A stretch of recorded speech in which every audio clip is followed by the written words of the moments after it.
Now at 5 and streaming on crossroadstoday.com, almost a year in, a look at the work of the Crossroads Defenders Group. Plus, 2 men are wanted in Yoakum for aggravated robbery. Find out where they could be hiding out. And millions of Americans across the country are on alert for a severe weather outbreak as violent, long-track tornadoes, damaging winds, and large hail are expected across the Midwest and South. We are dealing with high winds again. The winds will be a problem all week long. We continue to be under a red flag warning. We'll be talking about how long or which way the direction of the winds is going to be coming up in just a few minutes. Plus, we'll break down an important spending report out today from the Commerce Department. You're watching 25 News Now at 5. Good afternoon and thanks for being with us. I'm Shawna Currie. Well, the 14th Amendment promises equal protection under the law, and one Crossroads organization is turning that principle into action.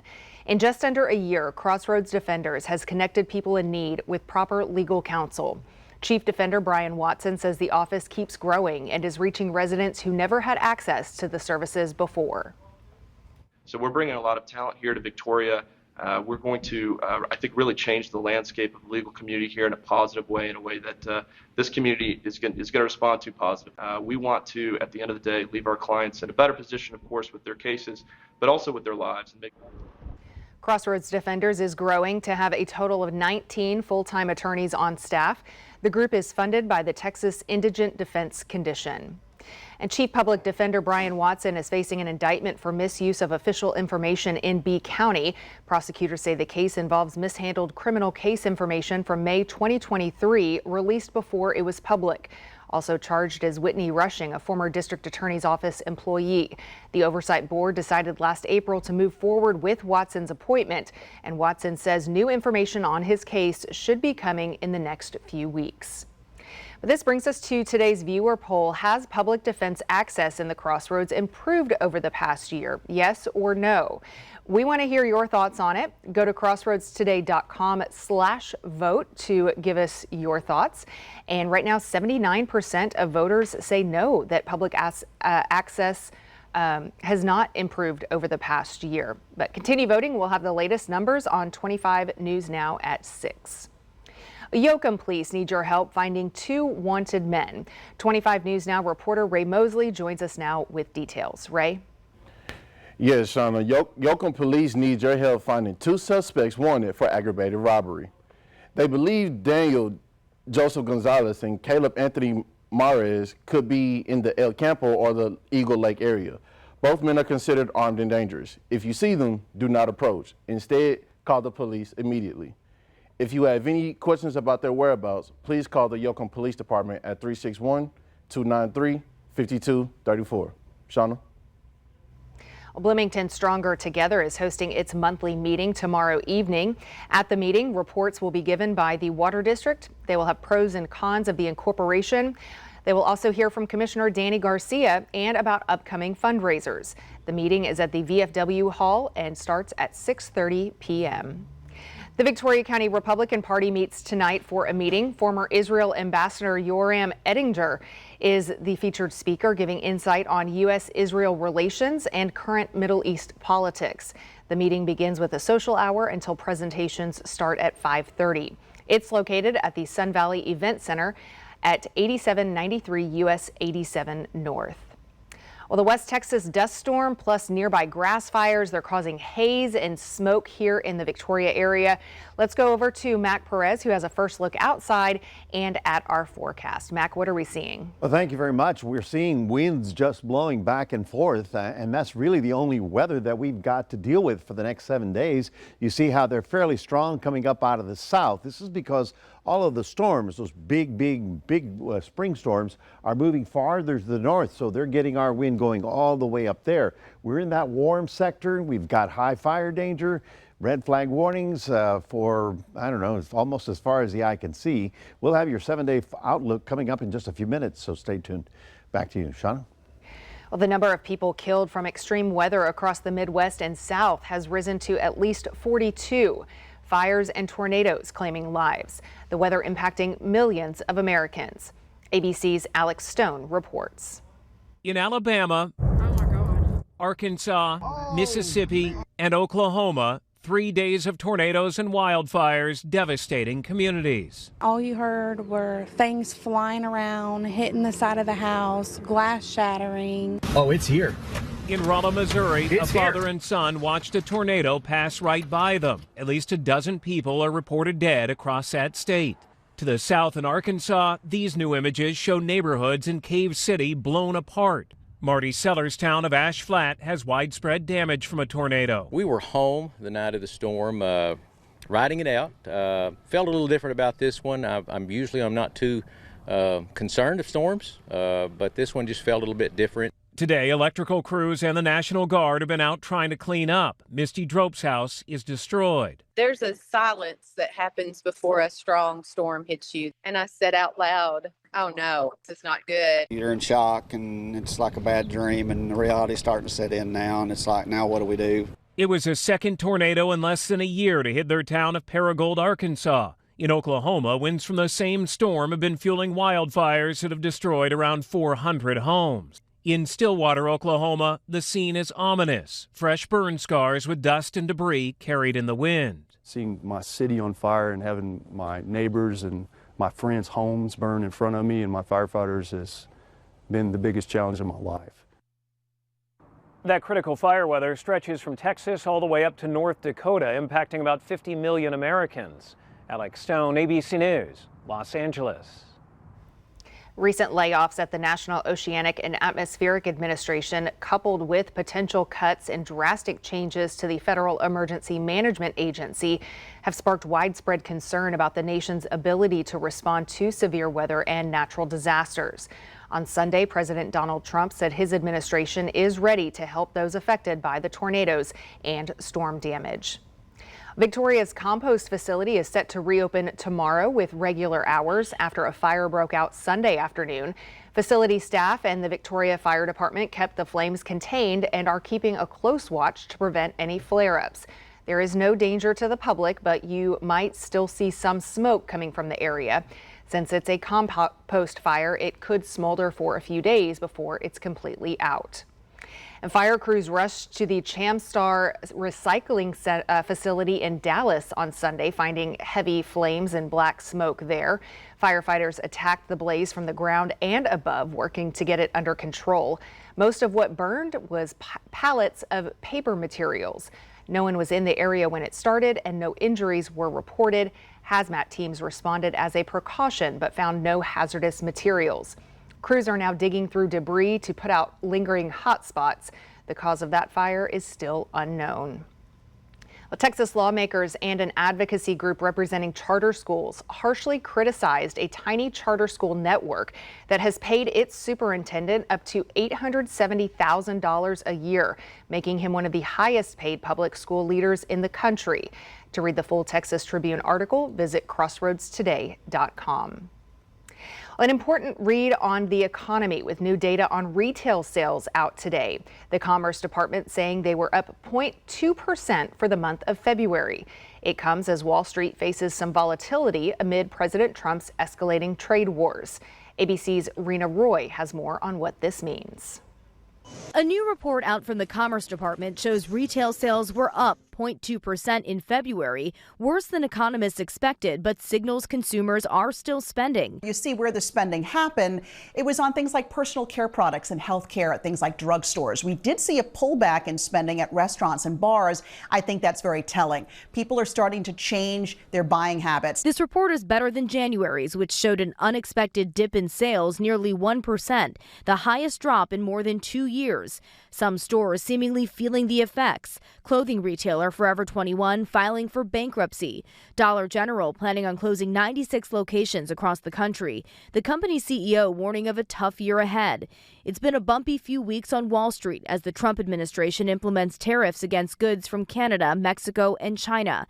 Trump's trade war causing uncertainty and leading to a massive sell-off. That in and of itself has a dampening effect on economic activity. It causes hesitation in making big investment decisions by firms. It causes hesitation by households to buy big ticket items. And later this week, the Fed will decide whether or not to cut interest rates. The expectation is that rates will hold steady as inflation is still above the Fed's 2% target. Rena Roy, ABC News, New York. Remember to subscribe to our YouTube channel, Crossroads Today. Hit the like button and click the notification bell to receive alerts. Stay with us. Straight ahead on 25 News now at 5. The deportation of hundreds of mostly Venezuelan alleged gang members reignites talks on Trump's deportation policies. Plus, what every parent should know about the common spinal condition called scoliosis.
The Trump administration is strongly defending the deportation of alleged Venezuelan gang members to El Salvador over the weekend.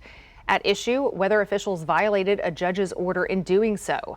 Brian Abel details the situation from the White House. More than half of the 261 migrants expelled to El Salvador over the weekend were deported under a rarely used 18th century wartime power called the Alien Enemies Act. It's only been used 3 times in history, the most recent during World War II. I can tell you this, these were bad people. That was a bad group of, as I say, hombres. The president of El Salvador posted on X videos of planes on the ground with people in custody being processed. There are questions not only about the legality of using the 1798 Act to deport those who mostly are alleged to be connected with a Venezuelan gang, but also whether the Trump administration deliberately defied a judge's order halting the deportations while they were underway. Responding to a request by the ACLU, an Obama-appointed judge temporarily blocked the move in a Saturday order and said in court that any planes already in the air carrying migrants should return to the U.S. They didn't. Today, the White House border czar defended the deportations, saying the planes were already over international waters by the time the order arrived, and that President Trump did the right thing to deliver them to El Salvador. We removed terrorists. That should be a celebration. We removed terrorists from this country, and I stand by what the president did. I support 100%. Today at the White House, Press Secretary Caroline Leavitt was pressed on whether Trump is allowed to defy a court order.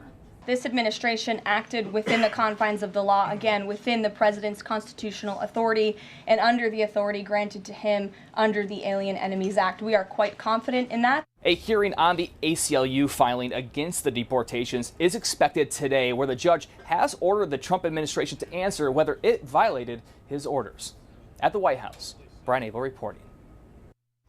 Harvard is now offering free tuition to students whose families earn $200,000 a year and less. The move is aimed to bolster diversity at the school by expanding financial aid after a Supreme Court ruling banned the use of racial preferences in college admissions. Harvard previously offered free tuition to families earning less than $85,000 a year. The median household income in the U.S. is about $80,000. The new income cap will take effect this fall. Other elite universities have started offering similar plans. The University of Pennsylvania and MIT have also moved to a $200,000 cutoff.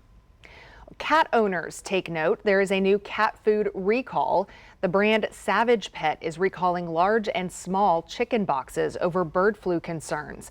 The boxes were distributed to retailers in California, Colorado, New York, Pennsylvania, and Washington. The FDA says people who fed cats the recalled products should watch for symptoms of bird flu. No human infections have been identified. For more information and details about the recall, those can be found at fda.gov. Well, as bird flu spreads, the White House office meant to prepare the country for future pandemics is down to just one staffer. Congress set up the Office of Pandemic Preparedness and Response Policy in 2022, and at its peak, about 20 people worked there tackling threats like bird flu. But by mid-January, staff started leaving, and now a source says only one person remains with no clear boss in sight. To make things even murkier, the office's pages have disappeared from the White House website. Scoliosis is a common spinal condition affecting an estimated 7 million people in the U.S. That's according to the National Scoliosis Foundation. If left untreated, the condition can worsen, causing significant pain and may even impact the function of some vital organs. In today's Health Minute, Mandy Gaither talks to an orthopedic surgeon about the scoliosis signs that every parent should know. It's an abnormal curving of the spine that often appears in the shape of the letters S or C. Scoliosis is common, but for most people, the cause is unknown. The majority of scoliosis patients don't have significant pain or discomfort. Orthopedic surgeon Dr. Nicholas Fletcher with Children's Healthcare of Atlanta says in the beginning that's part of the problem. Oftentimes, mild scoliosis doesn't have symptoms and many cases may not require immediate treatment. But if the spinal condition worsens and is left untreated, experts say it can cause chronic back pain, impact heart and lung function, and affect self-esteem. That's why early detection through screening is critical. One of the challenges with screening is that the children who are most likely to get scoliosis are typically between the ages of 10 and 15. Fletcher says parents of children in that age range don't often see their children's bare back, so he says they need to be diligent in looking for warning signs, including uneven tops of shoulders, one shoulder blade more prominent or visible than the other, one hip appearing higher, one side of the rib cage higher than the other when bending forward, or changes in the shape of the spine. We recommend screening in the 6th and the 8th grade because those are typically the times at which children are growing the fastest. For Health Minute, I'm Mandy Gaither.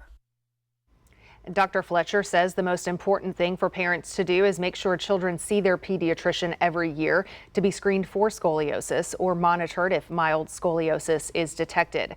There are also often screenings done in schools as well. Well, good afternoon, everyone. Hope you had a good weekend and, of course, a nice St. Patrick's Day. Right now, we are looking at just a few high clouds drifting overhead. We're at 77. The feels like it's 78. We did have a high today of 81 after a morning low of 44. Thing is, temperatures are going to be pretty consistent in the 80s through the next 7 days, but it's the wind that's going to be a big problem, and we'll talk about that coming up in a moment.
Well, if you are outdoors for any length of time, you probably noticed the winds that are blowing. Look at this. They're still in about 27, 30 miles an hour right about now, all coming up out of the south. So it's rather blustery out there. And of course, wind at that speed, and of course, low humidities that we had over the weekend put us into fire danger. And we do have red flag warnings up for today. Your temperatures, well, they're going to be hovering in spring-like temperatures. We're looking at 80 tomorrow, 83 Wednesday, and probably just a little bit of a cool down, okay? What else can I call it? The temperature will drop a little bit as a north wind comes in there on Thursday, but we stay basically fairly above normal for this time of the year. The red flag warnings are for all the counties out to the west of us. They're a little bit drier than we are, but we're also dry. In fact, we are in a drought. We are considered to be in a mild drought by the drought monitor.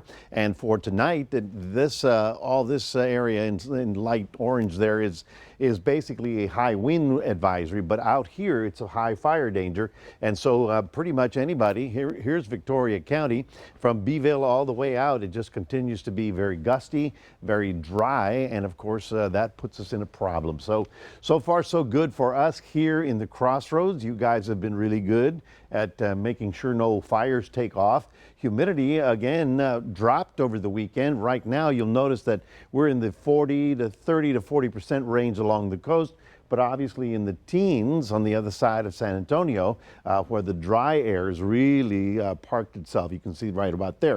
Oh, look at that, 7% humidity in Rock Springs and 8% in Del Rio. That's arid dry. So obviously anything that takes off like a fire is a problem. Now I wanted to show you, this is the Texas fire map according to the Forest Service, and you can see we've got these little dots.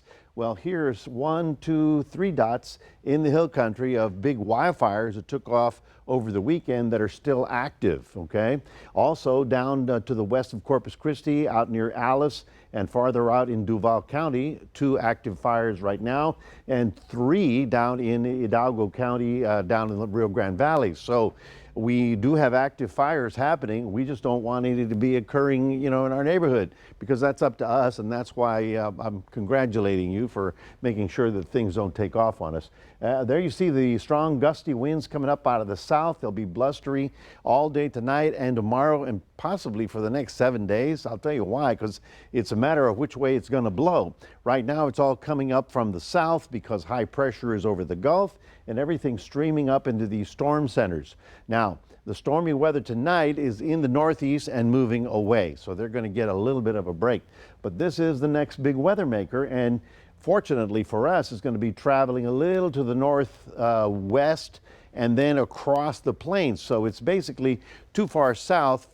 We are too far south from it to have any significant weather problems. But even when that frontal system passes through here, it's not going to do anything because we don't have any moisture to deal with. So we are so dry. Looking at a low tonight of about 60 degrees. Tomorrow we're getting up to about 80, while we are in the 80s, 90s in San Antonio, 95 along the U.S. border there. Well, the outlook for tomorrow in Port Lavaca is looking good. Pretty nice day if you don't mind the wind there. We're looking at gusts out of the south at 24 miles an hour during the afternoon, and also in Cuero you're looking for 23, 24 mile an hour wind gusts. So on the blustery side with just a few little clouds passing overhead. Otherwise, we have the alerts for the next 3 days because it's a south wind, it's a northwest wind, it's a northeast wind, and then it's a south wind again. So it's a high wind depending on which direction you look. And that is your 7-day forecast, reminding everybody we do have a QR code. Love for you to scan that, put Crossroads Today on your phone. And here's Shawna. Still to come, Pepsi is making a $1 billion bet on a trendy soda brand, jumping into the healthier soda game in a big way.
U.S. stocks made gains today for a second Monday session in a row. Stocks had been suffering amid the rollout of President Donald Trump's tariff policy, as well as falling consumer confidence.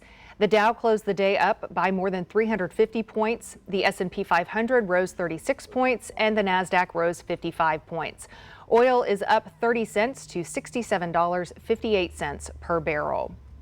Pepsi is buying a popular prebiotic soda brand, jumping on the trend of healthier sodas.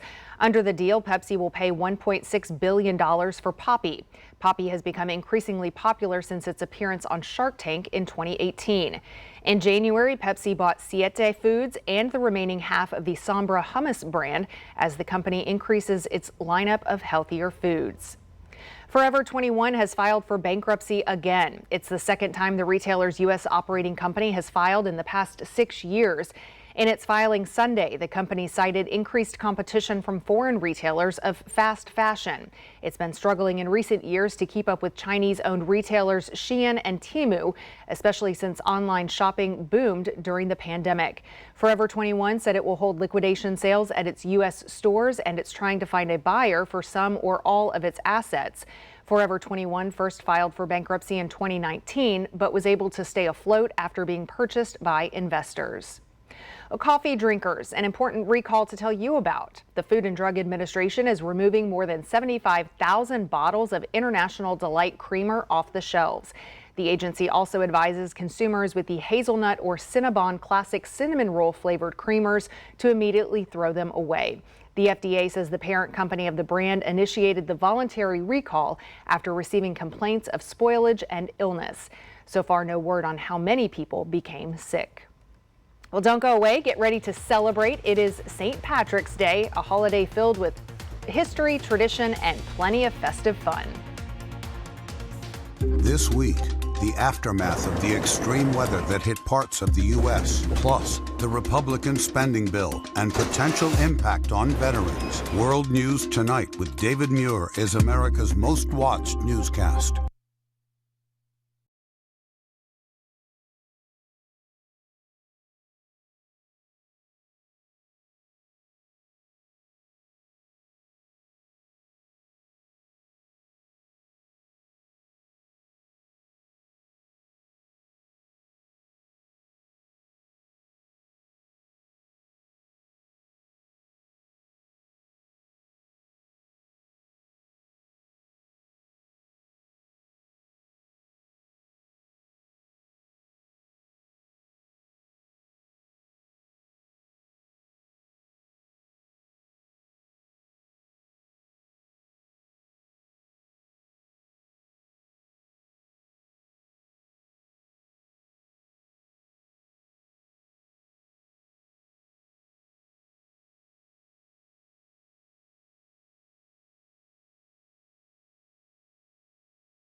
Hopefully you're donning your green today because it is St. Patrick's Day.